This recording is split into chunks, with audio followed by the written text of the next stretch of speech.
Bart s'est frotté les yeux avec un oignon, pour les faire pleurer. Ensuite, il a plongé ses mains dans de l'eau glacée, et a dessiné des veines rouges avec un marqueur, faisant semblant d'être complètement bouleversé. Homer et Marge étaient sur le point de passer une soirée romantique ensemble. C'était la première fois que Marge voyait son fils pleurer. Alors elle a laissé Bart dormir entre deux. Combien de batterie reste-t-il sur ton téléphone? Écris-le dans les commentaires. Ceux qui ont le même niveau de batterie peuvent devenir amis. Quand ils se sont endormis, Homer voulait emmener Marge dans la cabane dans l'arbre, pour passer encore un peu de temps ensemble. Mais Marge a refusé. Homer a décidé d'aller travailler plus tôt. Il est arrivé le premier à l'usine. Dans la salle de repos, beaucoup de donuts l'attendaient. Homer a même nettoyé son poste de travail. Tu devais lire ce truc quand j'ai débuté le métier, mais je voulais pas que les autres me prennent pour une andouille.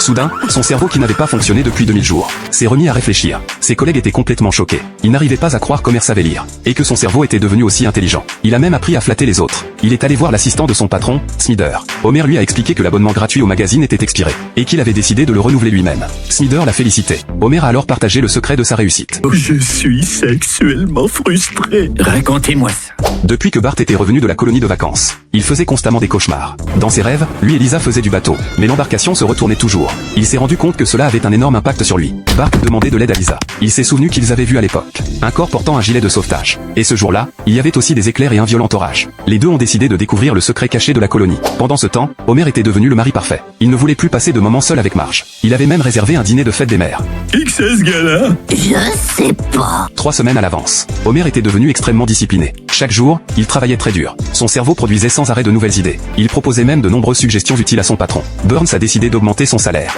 Ce jour-là, Marge a invité Homer à passer un moment intime avec elle. Mais il a refusé, car il voulait devenir un homme qui réussit. Peu importe les efforts de Marge. Homer continuait de la repousser. Marge a senti qu'il y avait un problème dans leur mariage. Alors ils sont allés consulter un thérapeute de couple. L'expert leur a demandé à quel point ils étaient satisfaits de leur mariage. Marge était très heureuse autrefois. Mais maintenant tout avait changé. Tout avait commencé après le retour des enfants de la colonie de vacances. Le thérapeute leur a conseillé d'y retourner, pour découvrir la véritable raison. Excuserez, nous avons des pervers à recevoir. Coucou, le copain. Oui, j'ai amené madame, elle faisait le tour d'hélico en face du supermarché.